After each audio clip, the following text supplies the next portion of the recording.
This Crossover Thursday episode is brought to you by Prize Picks. Go to prizepicks.com/LockedOnNFL and use promo code LockedOnNFL to win $50 instantly when you play $5.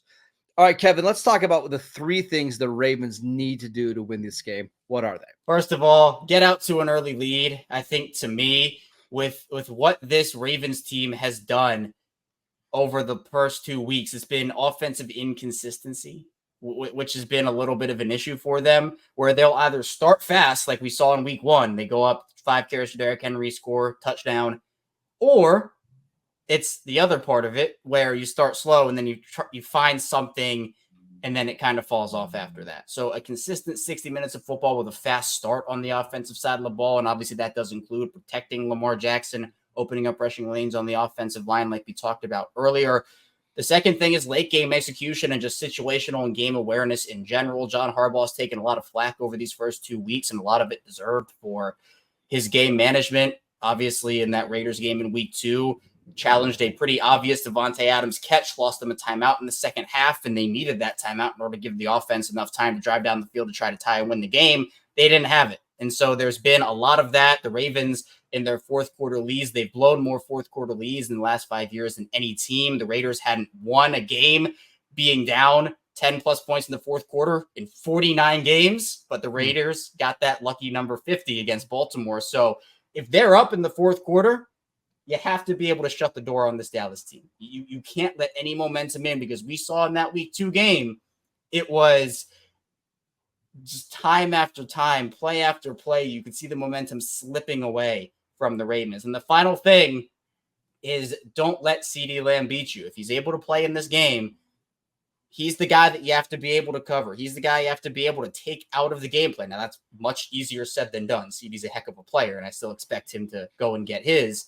But against the Raiders, it was, well, stop Devontae Adams, and Devontae had over 110 yards and a touchdown. So make a guy like Brandon Cooks beat you. Make a guy like Jalen Tolbert beat you. If Jalen Ferguson, if you know, you got Jake Ferguson, if he's a guy that plays, make him stop. Make him be the guy that beats you. Or the run game, even that. But if CeeDee Lamb beats you, you know that's the guy that can and will eliminate the Cowboys' best player. And that, to me, at least gives you a shot, and you're okay with someone else being the guy that beats you at the end. And then, Kevin, on the Cowboys side of things, they've got to find a way to get to third and long. Last week, it's hard to believe, the Saints had 1 third down in the entire first half. Wow. 1, and it was third and short. Mike Zimmer is one of the best defensive coordinators in the league when he gets to third and long, and he can design some of his exotic rushes. Now, he's not going to blitz a lot, but what he's going to do is show 6 or 7 blitzers, drop 3, and then send 4 in all these crazy directions. Last week, they weren't able to do any of that stuff because they never got the third down. They never got the Saints into obvious passing situations. So whether that means run blitzing on early downs, however you can get the Lamar Jackson and the Ravens into some of these 3rd and 7s, 3rd and 8s, you're going to have a chance to win on defense.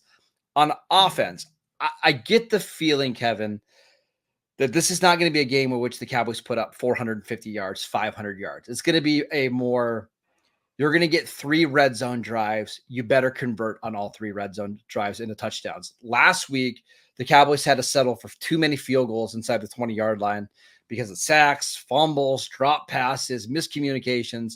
You have to be more effective in the red zone. It's been a problem for the Cowboys early on this year. It was a problem for the Cowboys early on last year. So you are at home. Take advantage of those red zone opportunities.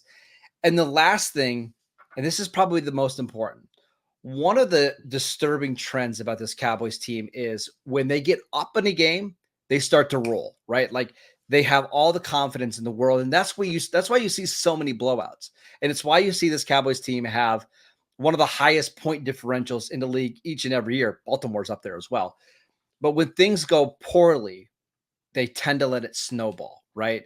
The offense starts to press if the defense gives up back-to-back touchdowns. The defense starts to be over-aggressive, and that's when they get beat with plays down the field. The Baltimore Ravens are a good team. I know the record doesn't say that, but we know they're a good team. They're going to make some plays. They're going to score some points. Don't feel like the game is over if you give up 10 points in the first 20 minutes. Don't let things snowball. Try to keep this close and see if you can steal a game at home at the end. Yeah, and that's going to be big for both teams. Is we could very well see this come down to the kicker matchup, and either one of those guys. I know Justin Tucker is 1 for 7 from 50 plus yards, and dating back to last season. But these are two of the best kickers in the NFL, and this could be a game that comes down to the wire. But it's going to be on both teams to not get caught up in the early game. Obviously, it's important to go up early, but I mean, this is football. This is the NFL. Anything can happen, and both these teams are talented, but obviously Dallas doesn't want to fall into a 1-2 hole. And of course, Baltimore, that 0-3 hole kind of feels like a, pretty big blow to your season if it comes to that. Yeah, I would love to see this turn into a kicker battle. That'd be really fun. I believe I'm gonna have to double check the stats, but I believe Brandon Aubrey is 3 for 3 on kicks over 60 yards in his NFL career, which is pretty crazy. He actually against Cleveland, in Cleveland, hit a 66-yarder, but the Cowboys called timeout before he made the kick. Pretty incredible. I get the feeling, Kevin, that we're going to get one outrageously long kick in this game. What do you think?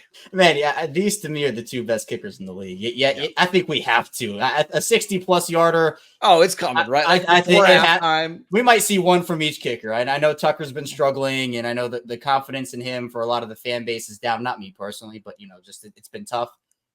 Maybe we see it. Maybe that's a bold prediction I'll throw out. 60-plus yard field goal for each kicker in this game. There you go. I like the idea of one made field goal above 60 yards. I would like to see what kind of odds we can get from FanDuel on that.